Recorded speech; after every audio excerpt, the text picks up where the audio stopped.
Hello, പുതിയൊരു വീഡിയോയിലേക്ക് എല്ലാവർക്കും സ്വാഗതം. അപ്പോൾ കുറച്ച് ദിവസങ്ങളായിട്ട് അനുമോളെ ശ്രദ്ധിച്ചു കഴിഞ്ഞാൽ നമുക്ക് മനസ്സിലാവും അനുമോളുടെ മുഖത്തൊരു സന്തോഷവും ഒരു ചിരിയും ഒക്കെ ഉണ്ട്. ഒറ്റയ്ക്ക് നടന്നിരുന്ന അനുമോൾ ഇപ്പോൾ ഒറ്റയ്ക്കല്ല. അനുമോളെ ഒറ്റപ്പെടുത്താൻ ശ്രമിച്ചവർക്കൊക്കെ ഒരു ഉത്തരമായി അനുമോളുടെ കൂടെ ഇപ്പോൾ പ്രവീണുണ്ട്. അനുമോളുടെ കൂടെ എല്ലാത്തിനും രാവിലെ ഡാൻസ് കളിക്കുന്നത് മുതൽ രാത്രി ലൈറ്റ്സ് ഓഫ് ചെയ്യുമ്പോൾ കൂടെ ഇരുന്ന് സംസാരിച്ച് ചിരിച്ച് തമാശകൾ പറയാനടക്കം ഇപ്പോൾ അനുമോളുടെ കൂടെ പ്രവീണുണ്ട്.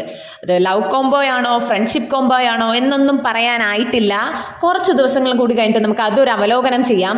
എന്തായാലും അവരൊരു കോംബോ പിടിക്കാൻ ഉദ്ദേശിച്ച് തന്നെയാണ് നിൽക്കുന്നത് എന്ന് നമുക്ക് മനസ്സിലാക്കാൻ കഴിയും.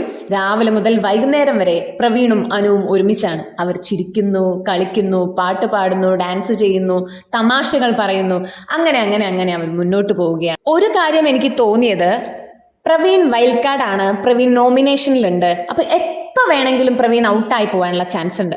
അനുമോളുമായിട്ടൊരു കോംബോ പിടിക്കുകയാണെങ്കിൽ, അത് ഫ്രണ്ട്ഷിപ്പ് കോംബോ ആയിക്കോട്ടെ ലവ് കോംബോ ആയിക്കോട്ടെ, അനുമോളുമായിട്ടൊരു കോംബോ പിടിക്കുകയാണെങ്കിൽ കുറച്ച് നാൾ കൂടി പ്രവീൺ ആ ഹൗസിൽ നിലനിൽപ്പുണ്ട് എന്ന് പ്രവീണിന് തോന്നിയിരിക്കാം. അങ്ങനെയും ആ ഒരു പോക്ക് പോവാനുള്ള ചാൻസ് ഉണ്ട്. എനിവേ, അനുമോൾക്ക് എന്തായാലും ഒരു കൂട്ട് കിട്ടിയിരിക്കുകയാണ് സുഹൃത്തുക്കളെ. അടുത്തതായി വളരെ വളരെ വളരെ ഇമ്പോർട്ടൻ്റ് ആയിട്ടുള്ള ഒരു കാര്യമാണ് എനിക്ക് പറയാനുള്ളത്. ആദിലയും നൂറയും തല്ലിപ്പിരിയാനുള്ള ചാൻസുകൾ ഏറി വരികയാണ്. അതിനുള്ള പണി ബിഗ് ബോസ് തന്നെ കൊടുത്തിരിക്കുകയാണ്. ഹൗസ് മേറ്റ്സ് ഒന്നുമല്ല, ബിഗ് ബോസ് തന്നെ അതിനുള്ള പണി കൊടുത്തിരിക്കുകയാണ്. അഖിൽ മാരാർ, അഭിഷേക്, സെറീന എന്നിവർ ഒരു പ്രൊമോഷന്റെ ഭാഗമായി, സിനിമ പ്രൊമോഷന്റെ ഭാഗമായി ഹൗസിലേക്ക് വരുന്നുണ്ട്. എന്നിട്ട് അവർ ടാസ്ക് ലെറ്റർ വായിക്കുന്നുണ്ട്. അതായത് നൂദില ഫാക്ടറി, ചെരുപ്പ് ഫാക്ടറി.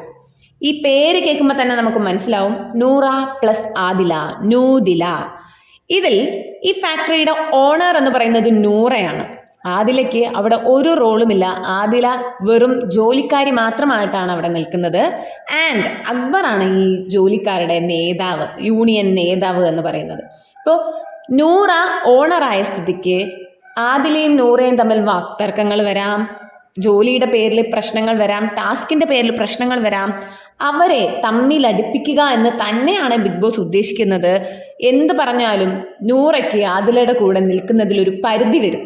അപ്പോൾ ഇവർ തമ്മിലുള്ള ഒരു വഴക്ക് ഉണ്ടാക്കിയെടുക്കുക, ഈ ഒരാഴ്ച ഇവരുടെ കണ്ടന്റ് മുന്നോട്ട് കൊണ്ടുപോവുക എന്ന് തന്നെയാണ് ബിഗ് ബോസ് ഉദ്ദേശിക്കുന്നത് എന്നാണ് എനിക്കിതിൽ നിന്ന് മനസ്സിലായത്. അതായത് ബിഗ് ബോസ് ഇപ്രാവശ്യം വളരെ പ്ലാൻഡ് ആണ്. ആദ്യത്തെ കുറച്ച് ആഴ്ചകളിൽ അനീഷിന് കണ്ടന്റ് കൊടുക്കാനുള്ള ഒരു ഗ്യാപ്പ് കൊടുത്തു. പിന്നെ അടുത്ത ആഴ്ച ഷാനവാസ് ആയിരുന്നു ആ കണ്ടന്റ് ഏറ്റുപിടിച്ചത്.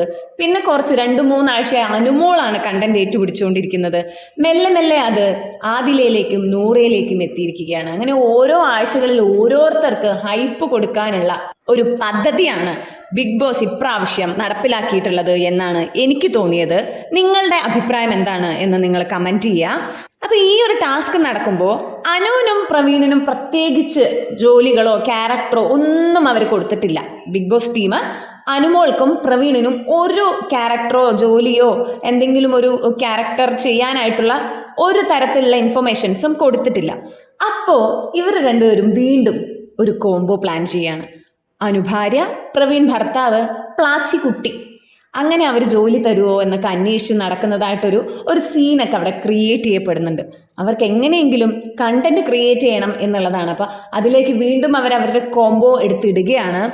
എങ്ങനെയൊക്കെയാണ് ഈ ഒരാഴ്ച പോകുക എന്നറിയാൻ വളരെ എക്സൈറ്റഡ് ആണ് ഞാൻ. എന്താന്ന് വെച്ച് കഴിഞ്ഞാൽ ഇവർക്ക് ഈ ഒരു ടാസ്ക് വൃത്തിയായി കംപ്ലീറ്റ് ചെയ്യാൻ പറ്റുമോ എന്നുള്ളതിൽ എനിക്കൊരു സംശയമുണ്ട്. ബിക്കോസ് അക്ബറാണ് അവിടെ യൂണിയൻ നേതാവ്. അക്ബർ നൂറേക്കാൾ വലിയൊരു മുതലാളി എന്ന ഭാവത്തിലാണ് അവിടെ ഇപ്പോൾ വർക്ക് ചെയ്തുകൊണ്ടിരിക്കുന്നത്. അക്ബർ എത്രത്തോളം ഈ ടാസ്കിനെ ഒരു സീരിയസ് ആയി എടുത്തിട്ടുണ്ട് എന്നുള്ളത് അറിയില്ല.